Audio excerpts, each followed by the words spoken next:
Today's episode is brought to you by FAMM. Have you heard about FAMM? I've been running FAMM, the Fertility Awareness Mastery Mentorship Program, for a couple of years now. It's a mentorship program specifically designed for women's health professionals looking to use the menstrual cycle as a diagnostic tool with their clients. Not only does FAMM prepare you to teach fertility awareness to your clients, but by combining the science with the practical application of charting, it allows you to support your clients by monitoring their fifth vital sign in a standardized way. Enrollment for FAMM only opens once per year. Head over to fertilityfriday.com/FAMMlive to join the waiting list and be the first to know when early bird registration opens for next year's class of 2024. That's fertilityfriday.com/FAMMlive. This is the Fertility Friday podcast, episode number 461.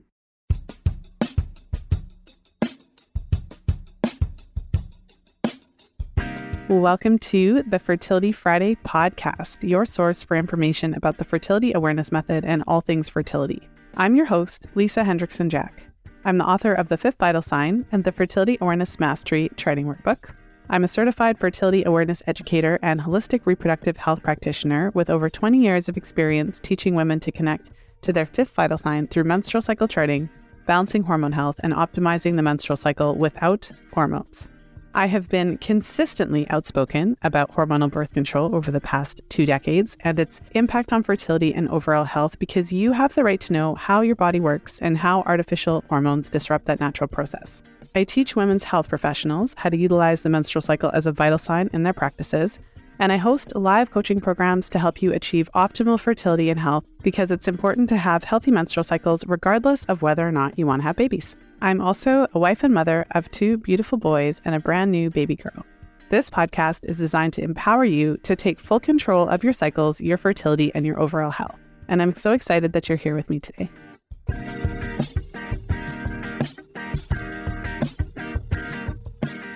Today, I'm sharing another brand new episode in my FAMM Research Series. The topic of today's episode is the efficacy of fertility awareness-based methods to prevent pregnancy. You may have heard the stat that most of us fertility awareness educators use most often, which is that symptothermal methods have been found to be up to 99.4% effective in preventing pregnancy. And so today I am going to go through the study where that statistic comes from. And we're going to talk about how they did it, what you need to know if you are thinking of using fertility awareness for birth control, and what steps are required if you desire to also have that highest possible efficacy from the method that you choose. So without further ado, let's go ahead and jump right in.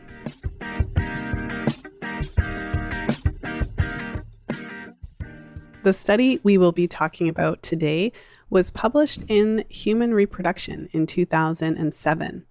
And I often refer to the study as the Frank Herman study because Petra Frank Herman is the lead researcher on this study, although there are several other colleagues that are listed as well.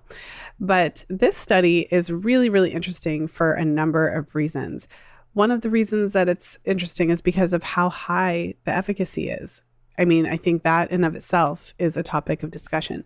For any of you who are already familiar with fertility awareness, if you've been using it yourself or if you've been aware of it for quite some time, then you'll already know where the controversy lies. For a lot of people, I think most of us, before we really get into the weeds with fertility awareness, before we really learn about it, how it works and how effective it can be as a birth control method, you may have heard fertility awareness be described as the rhythm method and the joke that won't die. What do you call couples who use the rhythm method? Parents. Ha ha ha.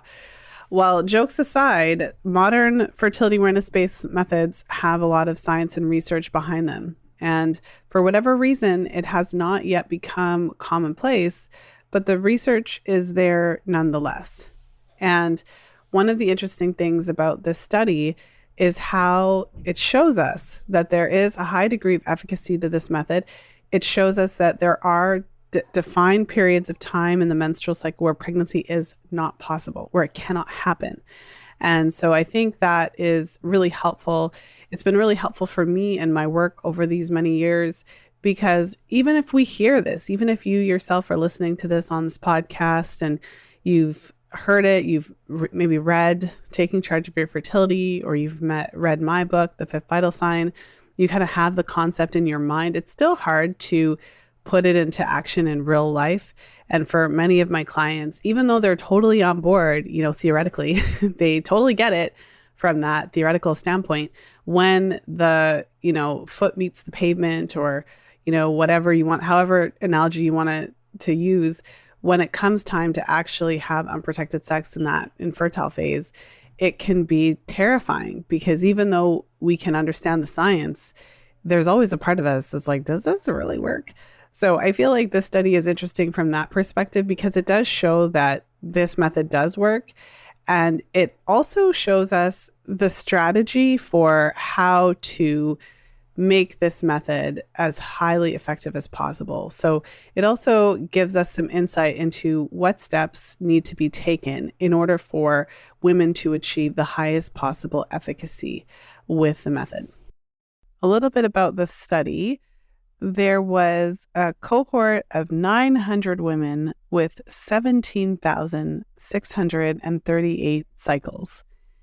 And so with this study, we can't say that there was a tiny, tiny little sample size. In order for any study like this to work, we have to be able to identify the difference between the fertile window and the infertile window. So we need a very definitive way to pinpoint which days in the cycle are fertile and which days are infertile. In this particular study, they used a number of different rules to do that. In order to identify which days were considered fertile in the preovulatory phase, they used cervical mucus rules. And if you're familiar with fertility awareness, you'll know that when you're checking for cervical mucus, you identify the difference between mucus days and dry days. And once your period starts, you would start to pay attention as the cycle goes forward. And yes, I did say once the period starts. So once you get to those last kind of light or very light days of your period or days of spotting, you would start paying attention to whether or not you're observing signs of cervical fluid. And when you observe cervical fluid, those days are considered to be fertile in the preovulatory phase. And that was one of the ways that the participants were instructed to identify their fertile days. However, the participants were also instructed to use a last preovulatory infertile day calculation. And these participants were instructed to consider day 6 forward in the preovulatory phase to be fertile until they had charted a minimum of 12 menstrual cycles. And then after that time, there is a calculation that they would use to determine their last infertile day based on their earliest ovulation. That means that there is an aspect of what you would consider to be kind of rhythm type instruction, because there is a calculation involved based on the day 5 rule, meaning the first 5 days can be considered infertile as long as they are dry, as long as there's no mucus observed, or they're using this last infertile day calculation that they would have to determine after they have a certain number of cycles under their belt, in this case 12, and a calculation would be done based on their earliest ovulation or their earliest temperature rise. In other words, for the pre-ovulatory phase, they are using a double check method. So they're not just using one fertile sign. They're not just using cervical fluid as the only option. They're also using this calculation, making it a way to compare 2 separate signs to increase overall efficacy, and giving these women a hard cutoff date, after which point they are not engaging in pre-ovulatory unprotected sex. So that was how they determined the beginning of the fertile window in the pre-ovulatory phase. And in order to confirm the end of the fertile window, or to identify when the post-ovulatory infertile phase begins, the participants were instructed to use the cross-check rules. And that means that they are looking at the last day that they're observing peak quality cervical mucus and doing either count of 3 or looking at peak +4.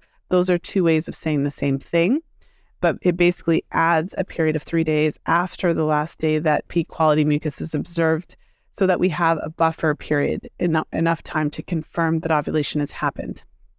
That mucus rule is then cross-checked with basal body temperature. And in order to confirm ovulation with temperature, we're looking for 3 temperatures that are higher than the previous 6. And in the study, they required that temperature to be at least 0.2 degrees Celsius higher than the baseline. So even if all of the things that I said don't fully make sense and there's questions that you have about it, the summary or the bottom line is that in this study, they used specific rules. They used pre-ovulatory rules and post-ovulatory rules. And in both cases, they are giving the participants specific instructions to compare 2 separate rules. And what that does when you have 2 separate markers, so 2 markers to focus on in the pre-ovulatory phase and 2 markers to focus on in the post-ovulatory phase, to clearly define the opening of the fertile window and the close of the fertile window, what happens is you increase overall efficacy. So I think that is really helpful to understand how this works, because again, this number, the 99.4%, this is something that as a fertility awareness educator, we are often quoting this statistic, this percent efficacy. But the question would be, is the method that you're teaching following the pre-ovulatory double check rules as well as the post-ovulatory cross-check rules? If not, you probably can't use that number. You probably can't say that the method that you're teaching has that level of efficacy. So definitely something to think about. What were the results of this study? What they found was that after 13 cycles, what they said was 1.8 per 100 women of the cohort experienced an unintended pregnancy. So what the researchers did was they divided the results into who actually had unprotected sex during that fertile window and who didn't. And where we get the 99.4% efficacy is that the pregnancy rate, when they looked at women who had no unprotected sex in the fertile window, as defined, as I just described, only 0.6 out of each 100 women experienced an unintended pregnancy per 13 menstrual cycles.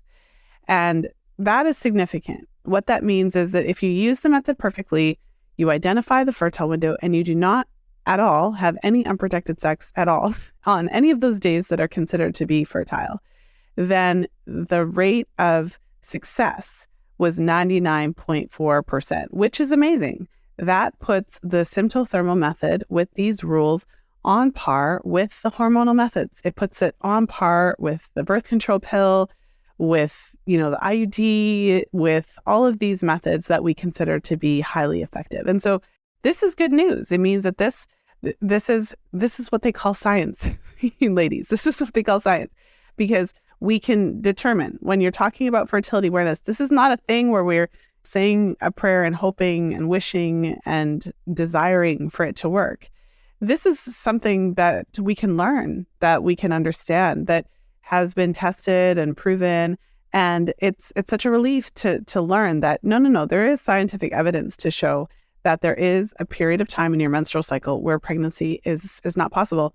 And it is actually possible to choose a birth control method that is not hormonal, that has 0 side effects, to learn to use it correctly and to reliably prevent pregnancy, as long as this is a method that works for you. I always say to my clients, for any of the clients in my programs or past clients, I'll always say that fertility awareness is not for everybody, because in order for this to work, what the researchers also said was that there was about an average of 13 days in the menstrual cycle based on these rules where unprotected sex was not permissible.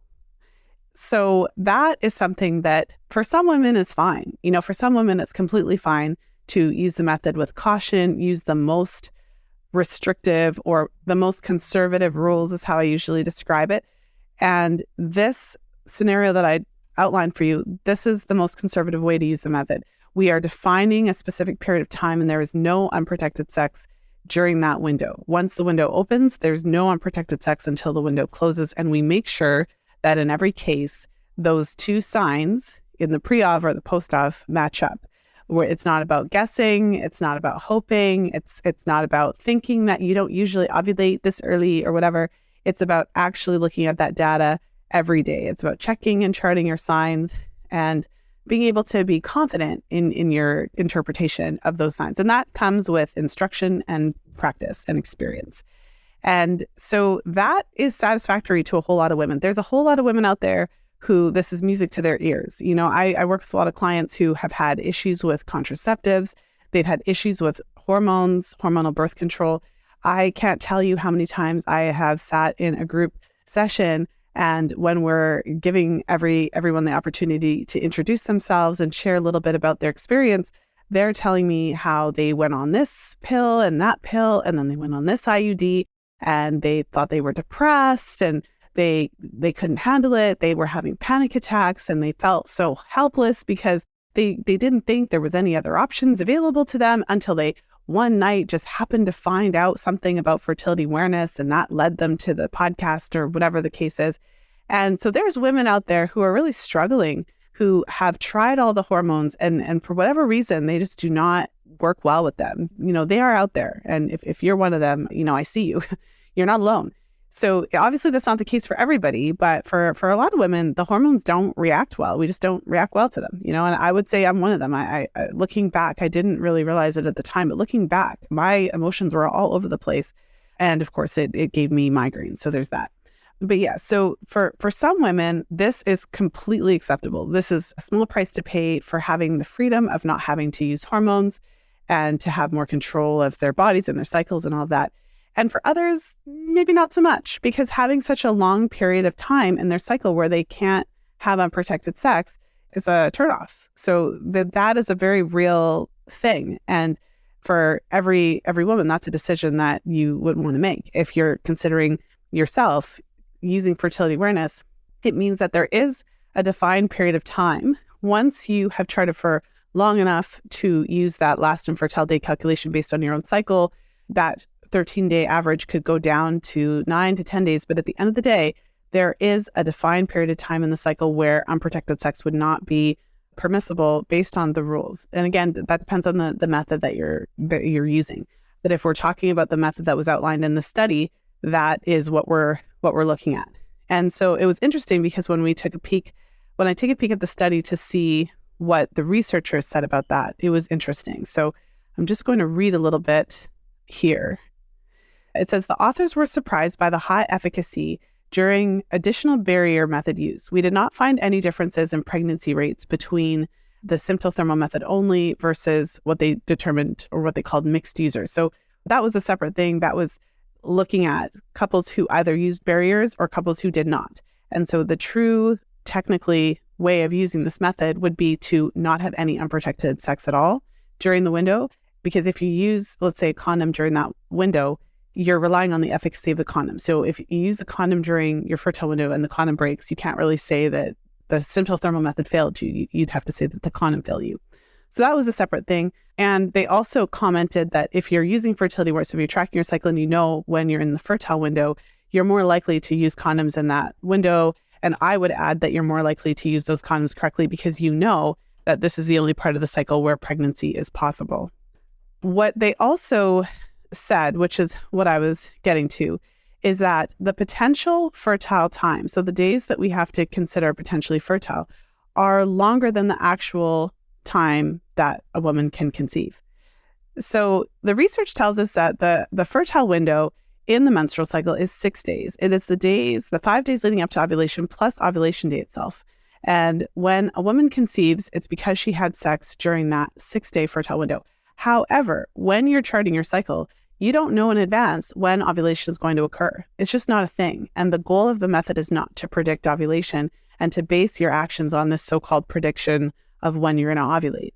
We have to define that fertile window based on other signs. And so that is why we're looking at when you start to see cervical fluid as the opening of that window.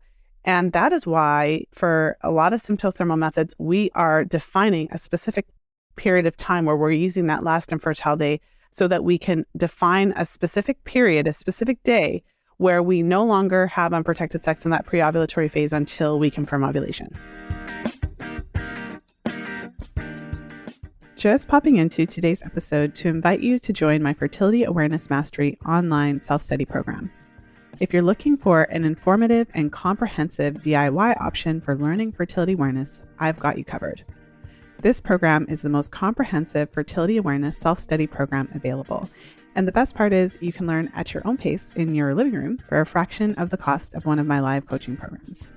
Head over to fertilityfriday.com/mastery for details. That's fertilityfriday.com/mastery. Now let's go ahead and jump back into today's episode.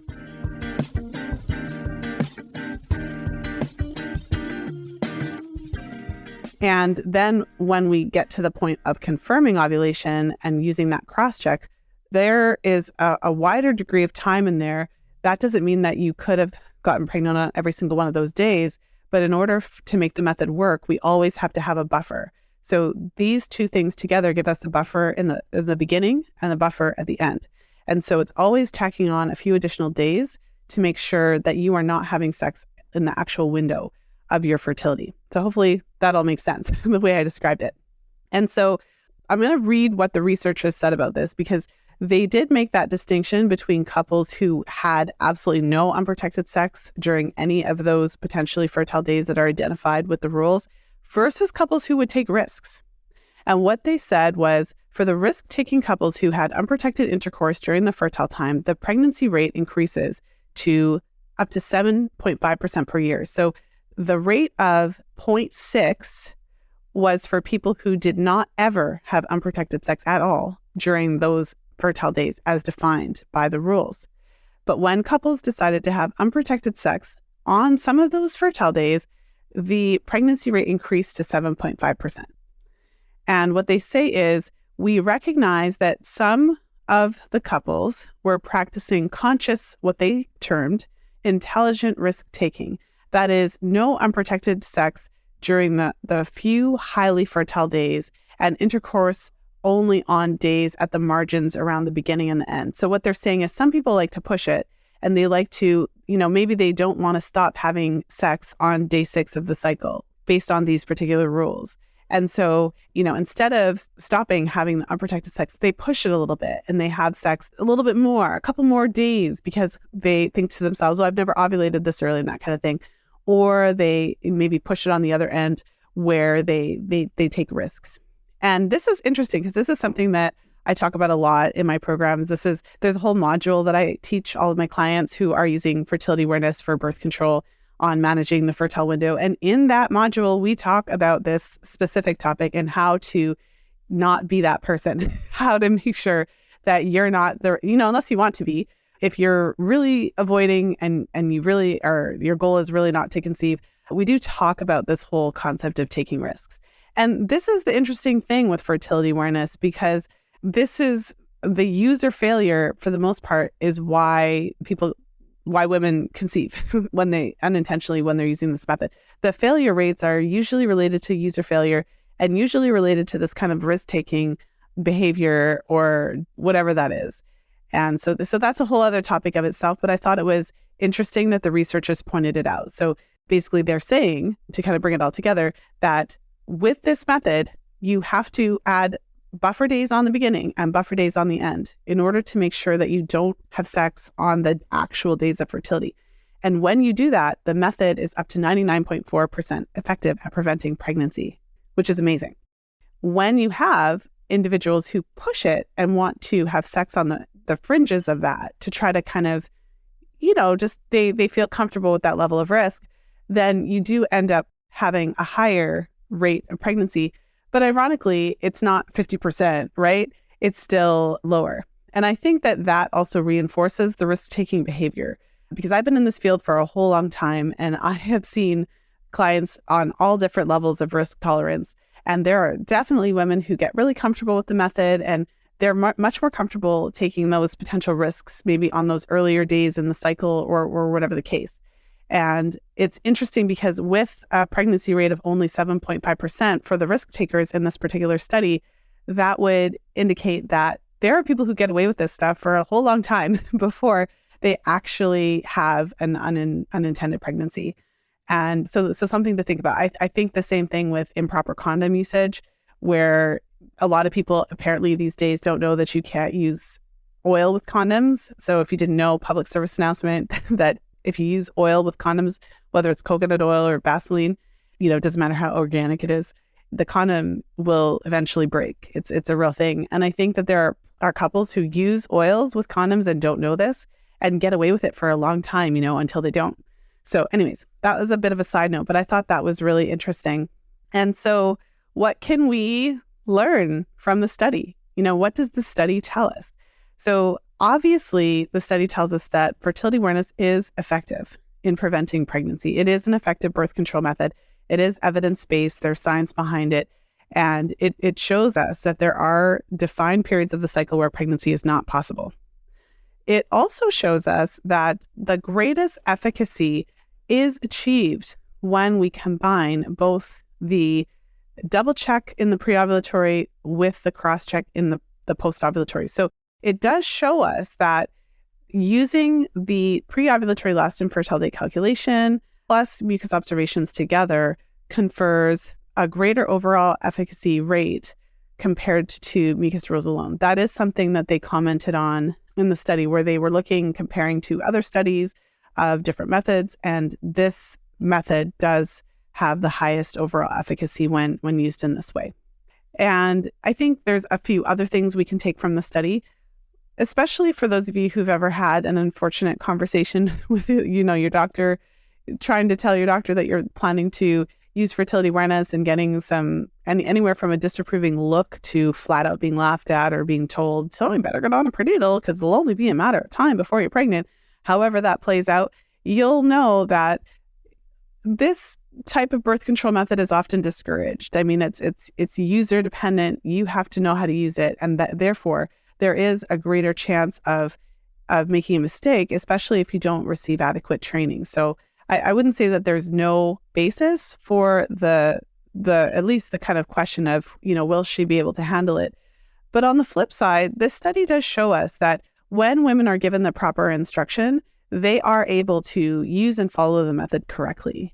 I mean, even if you look at the results, even the risk takers, there was in the study results, they said 1.8 unintended pregnancies for every 100. And those were in the people that did actually engage in unprotected sex out on some of those fertile days. However, for the women who followed the rules, the unintended pregnancies was 0.6 for every 100. So I feel like one of the things we can take from the study is that women are capable of learning, imagine that, to chart their cycles, provided that they receive proper instruction. And I would also say that how this study shows us on a personal level, for anyone who is wanting to come off hormonal methods and use fertility awareness to avoid pregnancy, what I would say is one of the main takeaways from the study is that if you are serious about using fertility awareness as your primary birth control method, you do want to highly consider getting some support. And I would say two things. One, you want to consider getting support in the general sense from a certified fertility awareness educator so you can learn a specific method of charting. But also you want to take a look at the different methods and think about which methods are backed by the evidence, because there are a number of different methods out there that use a number of different practices, and there's no one method that's going to work for everybody. The best method of fertility awareness is the method that works for the woman in front of you. As a practitioner, that's always been my philosophy. So there's often a lot of infighting between different methods of fertility awareness. My method's the best, my method's the best, that kind of thing. And if you were to talk to 5 different fertility awareness educators who had been educated in 5 different modalities, you would hear why each practitioner thinks that their method is the best. But ultimately, the best method is the method that works best for you. What I have found over the past many years working with a number of different clients and working with groups of clients and coming from all different experiences is that not all women, especially women who have a history of birth control use, not all women have the strongest mucus sign. And so not all women are able to rely on mucus only as the only way to identify the beginning of that fertile window in the preovulatory phase. Women who do not have a strong mucus sign just generally can possibly have a harder time being very, very accurate with a mucus method, a method that relies on mucus primarily to identify the open of that fertile window. That's what I found. And so there's a lot of women who then need that additional sign in the preovulatory phase to help them to define that fertile window, especially when they are on the intention scale. So their desire to have a pregnancy is very, very, like they just don't want to have, there's plenty of women who, for whatever reason, just now is the time I cannot have a baby. And so I have talked about this idea of the intention scale many times on the podcast from 0 to 10. 0 meaning that if you were to conceive, you would probably consider terminating that pregnancy, and 10 being that you are actively trying already and you might even be in the 2-week wait right now, waiting to see if that pregnancy test is going to turn positive. So when we think about that intention scale concept, wherever you are on that scale, I mean, we have to consider how that could affect your behavior. But for women who are at a 0, I have a lot of women in my programs who I would say most women are not necessarily at a 0, like a firm line. It's not a black and white issue. There's a lot of variation in between. And there's a lot of different circumstances and different things that affect when we are ready and able to start our families. But for the women who I work with who are at a 0 or a 1 or a 2, who really are not trying to get pregnant, and maybe they are just looking for an alternative to contraceptives because, you know, they need the efficacy, but they just don't want the side effects, then this is an important conversation to have, because for these women, efficacy is one of the most important, if not the most important things for them. And so we want to match these women with a method that gives them the highest degree of efficacy, that gives them defined guidelines and rules and terms. A lot of us like that. We like the structure. We like to have rules and we like to have guidelines and we like to know exactly. So there's never a day where you're kind of wondering, is today fertile or not? I don't know, maybe, kind of. And so that's certainly not the way that I roll with teaching. I aim to make it very black and white. It's either a fertile day or it's not. And if you're confused, you basically need to consider yourself fertile, right? Until you know. So, okay, so that was a bit of a side note, but those are basically my kind of takeaways. Like, what can we learn from the study? What does the study tell us? It tells us that the method itself is effective. It tells us women can learn the method. It tells us that there are specific rules associated with the highest level of efficacy. Every single method is not the same. And so all methods will not have the same degree of efficacy depending on how they're used. And I would add that it also tells us that if you are specifically thinking of using fertility awareness as your primary birth control method, and you specifically are very risk averse and you're wanting the highest level of efficacy, then it's really important to seek support from an instructor who has been certified in a specific method. And it's also really important to consider which method and consider moving towards one of the methods that does use these additional rules to give you and grant you that highest efficacy that's outlined in the study. And again, this statistic is used far and wide, but not all methods are actually employing the same methods of charting that they did in the study. This is definitely a hot topic in my Fertility Awareness Mastery Mentorship Program for my practitioners who are wanting to incorporate the menstrual cycle as a vital sign of their practice and learn how to support their clients to effectively use fertility awareness.